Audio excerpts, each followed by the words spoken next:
friends, welcome to 1C recipes and vlogs. இது வரைக்கும் நீங்கள் நம்ம சேனலை சப்ஸ்கிரைப் பண்ணலை அப்படின்னா சப்ஸ்கிரைப் பண்ணிக்கோங்க.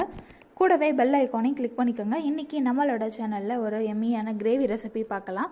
வெஜ் லிவர் கிரேவி அல்லது வெஜ் ஈரல் குழம்பு எப்படி செய்கிறதுன்னு இந்த வீடியோவில் நம்ம பார்த்து தெரிஞ்சுக்க போகிறோம். இந்த குழம்பு இட்லி, தோசை, சப்பாத்தி, ரைஸ் எல்லாத்துக்கும் தொட்டு சாப்பிட்றதுக்கு ரொம்பவே சூப்பராக இருக்கும். இந்த குழம்பு பண்ணுறதுக்காக 3/4 கப் அளவு பச்சை பயிர் எடுத்திருக்கேன். அதனால் கழுவிட்டு ஒரு கிண்ணத்தில் சேர்த்துடலாம். அது கூடவே 3 மிளகாய் வத்தலும் சேர்த்து 8 மணி நேரம் ஊற வச்சுருக்கேன். இப்போ அந்த ஊற வச்ச தண்ணி கூடவே அந்த பருப்பையும் சேர்த்து அரைக்க போகிறோம். அது கூட 3 பல் வெள்ளைப்பூண்டு, ரொம்ப சின்ன சைஸ் இஞ்சி அதையும் சேர்த்துட்டோம். சேர்த்து ஒரு மிக்ஸி ஜாரில் ஆட் பண்ணியாச்சு. இந்த மாவோட கன்சிஸ்டன்சி இட்லி மாவு பதத்துக்கு இருக்கணும். அதனால் தண்ணி எக்ஸ்ட்ரா சேர்க்கக்கூடாது. அந்த பருப்பு ஊற வச்ச தண்ணியே போதுமானதாக இருக்கும். இப்போ அரைக்கிறதுக்கு முன்னாடி ஒரு 1/4 டீஸ்பூன் அளவு உப்பு சேர்த்துட்டு அரைச்சிக்கலாம். பாருங்கள், நம்மளோட மாவு ரெடி ஆயிடுச்சு. இந்த மாதிரி திக்காக இருக்கணும். நம்ம இட்லி மாவு பதம் சொல்லுவோம், அந்த மாதிரி இருக்கணும். அந்த பருப்பு நல்லா அரைஞ்சு லைட்டாக தான் குறப்பாக இருக்கணும், ரொம்ப குறப்பாக இருக்கக்கூடாது. இப்போ இட்லி தட்டில் எண்ணெய் அப்ளை பண்ணிடலாம். ஆயில் அப்ளை பண்ணிவிட்டு நம்ம ரெடி பண்ண அந்த மாவை ஒவ்வொரு குழியிலையும் ஊற்றி இட்லி ஆவியில் வேக வச்சு எடுக்கணும். மொத்தம் 7 இட்லி வந்தது. இந்த கிரேவி ஹோல் டே ஃபுல்லாக ட்ரை பண்ணுறீங்க, அதாவது ஹோல் டே ஃபுல்லாக வச்சு சாப்பிடணும் அப்படின்னா அந்த 7 இட்லியும் யூஸ் பண்ணி குழம்பு பண்ணுங்கள். அப்படி இல்லாட்டி பாதி குழம்பாவும் பாதி இட்லியை சுக்கா மாதிரி பண்ணுவோம் இல்லையா, மட்டன் சுக்கா அந்த மாதிரி பண்ணுவோம் இல்லையா, அது மாதிரி மசாலா மாதிரி பண்ணிக்கலாம், ரொம்ப நல்லாயிருக்கும். இப்போது இட்லி பாத்திரத்தில் தண்ணி ஊற்றி அதுக்கு மேலே நம்ம இட்லி தட்டை வச்சு வேக வச்சுட்டோம். இந்த மாதிரி பேம்போ ஸ்டிக் அல்லது ஸ்பூன் வச்சு குத்தி பார்த்தீங்க அப்படின்னா அந்த மாவு ஒட்டாமல் வரணும் அந்த ஸ்டிக்கில். அந்த மாதிரி வந்தது அப்படின்னா இட்லி ரெடின்னு அர்த்தம். அது ஆறின பின்னாடி சின்ன சின்ன பீஸஸாக கட் பண்ணி எடுத்துக்கோங்க. இப்போ குழம்பு செய்ய ஸ்டார்ட் பண்ணிடலாம். ஒரு ஃப்ரை பேன் எடுத்து அது நல்லா சூடான பின்னாடி அதில் ஒரு 3 டீஸ்பூன் அளவு தேங்காய் எண்ணெய் ஆட் பண்ணியிருக்கேன். எண்ணெய் நல்லா சூடான பின்னாடி அதில் ஒரு 1/2 டீஸ்பூன் அளவு சோம்பு ஆட் பண்ணிக்கலாம். சோம்பு நல்லா ஃப்ரை ஆன பின்னாடி ஒரு 100 கிராம் அளவு சின்ன வெங்காயத்தை இந்த மாதிரி மீடியம் சைஸை கட் பண்ணி போட்டிருக்கேன். அதையும் லைட்டாக ஃப்ரை பண்ணிக்கலாம். இந்த குழம்பு பண்ணுறதுக்கு கொஞ்சம் சின்ன வெங்காயமும் சேர்த்துக்கோங்க. ஃபுல் அண்ட் ஃபுல் சின்ன வெங்காயம் யூஸ் பண்ணுறதுக்கு பதிலாக பாதி பெரிய வெங்காயம் பாதி சின்ன வெங்காயம் அந்த மாதிரி யூஸ் பண்ணுங்கள், ரொம்ப டேஸ்டியாக இருக்கும். ஒரு பாதி பெரிய வெங்காயத்தை ஸ்லைஸராக கட் பண்ணி போட்டிருக்கேன். இப்போ இந்த சின்ன வெங்காயம் பெரிய வெங்காயம் ரெண்டோட கலரும் லைட் பிங்க் கலர் வர வரைக்கும் ஃப்ரை பண்ணால் போதும். இப்போ பாருங்கள், கலர் நல்லா மாறி இருக்கு. இந்த டைமில் நம்ம தக்காளி சேர்த்துக்கலாம். இந்த கிரேவி பண்ணுறதுக்கு தேங்காய் எதுவும் அரைச்சி ஊற்ற தேவையில்லை. அப்படி நீங்கள் அரைச்சி ஊற்றுறதா இருந்தால் தக்காளியை அந்த மாதிரி அரைக்காமல் டைரெக்டாக கட் பண்ணி போட்டுக்கலாம். அப்படி நீங்கள் தேங்காய் சேர்த்து பண்ணுறதா இருந்தால், தேங்காய் சேர்க்கலை அப்படின்னா தக்காளி இந்த மாதிரி அரைச்சி பியூரியாக சேர்த்துக்கோங்க.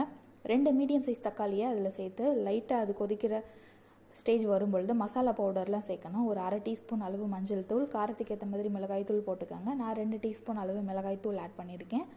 இது கூடவே மல்லித்தூள் ஒரு டீஸ்பூன் அளவு ஆட் பண்ணிக்கலாம்.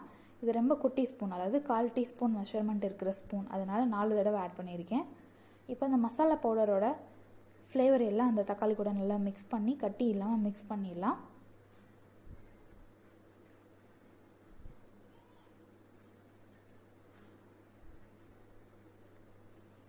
இப்போ மசாலா பவுடர் எல்லாத்தையும் அந்த தக்காளி வெங்காயத்து கூட நல்லா மிக்ஸ் பண்ணிட்டோம். இதில் 1 டீஸ்பூன் அளவு கரம் மசாலா சேர்த்துக்கலாம். இப்போ கரம் மசாலாவையும் நல்லா மிக்ஸ் பண்ணிடுங்க. மசாலா சேர்த்துட்டு இந்த கிரேவிக்கு தேவையான அளவு தண்ணி சேர்த்து கொதிக்க விடணும். கொஞ்சமாக அந்த தக்காளி அரைச்ச தண்ணி ஒட்டியிருக்கும் இல்லையா, அது கொஞ்சம் ஆட் பண்ணிவிட்டு இது கூட எக்ஸ்ட்ராவாக ஒரு கப் அளவு தண்ணி ஆட் பண்ணியிருக்கேன்.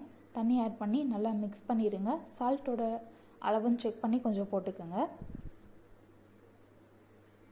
சால்ட் ஆட் பண்ணி நல்லா மிக்ஸ் பண்ணிவிட்டு கொஞ்சம் நேரம் கொதிக்க விடுங்க. அந்த மசாலா அதோட ரா ஸ்மெல்லாம் போகணும். போன பின்னாடி தான் நம்ம அடுத்தடுத்து சேர்க்கணும். இப்போ குழம்பு நல்லா கொதிக்குது. இந்த ஸ்டேஜில் நம்ம வெட்டி வச்சு அந்த இட்லி இருக்கு இல்லையா, அந்த பச்சை பாசிப்பயிறு வேக வச்சு அதை சின்ன சின்னதாக கட் பண்ணியிருக்கோம், அதை ஆட் பண்ணலாம். இட்லி தட்டில் வேக வச்சோம் இல்லையா, அதுதான் இது. இந்த மாதிரி மட்டன் லிவர் மாதிரியே இருக்குது பாருங்கள் பார்க்குறதுக்கு. இப்போது நம்ம கட் பண்ண அந்த இட்லியை அதில் சேர்த்துட்டு எல்லாத்தையும் நல்லா மிக்ஸ் பண்ணிடலாம்.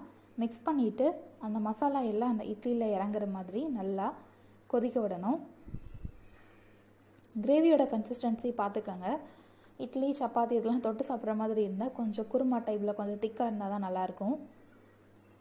பாருங்கள் நம்மளோட குழம்பு நல்லா கொதிக்குது, கரெக்டான கன்சிஸ்டன்சி வந்திருக்கு. இந்த டைமில் கொஞ்சமாக கருவேப்பிலையும் கொஞ்சமாக மல்லி இலையும் சேர்த்துக்கலாம்.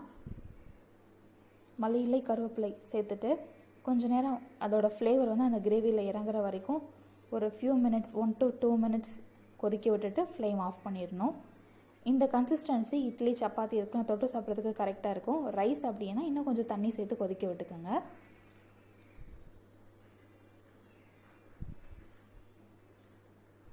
சூப்பராக ரெடி ஆயிடுச்சு நம்மளோட வெஜ் லிவர் கிரேவி. இந்த டைமில் ஃப்ளேம் ஆஃப் பண்ணிடலாம். சுவையான வெஜ் லிவர் கிரேவி ரெடி ஆயிடுச்சு. இந்த ரெசிபி நீங்களும் ட்ரை பண்ணி பாருங்கள். இந்த வீடியோ பிடிச்சிருந்தது அப்படின்னா இந்த வீடியோக்கு ஒரு லைக் கொடுங்க, எல்லாத்துக்கும் ஷேர் பண்ணுங்கள். தேங்க்ஸ் ஃபார் வாட்சிங்.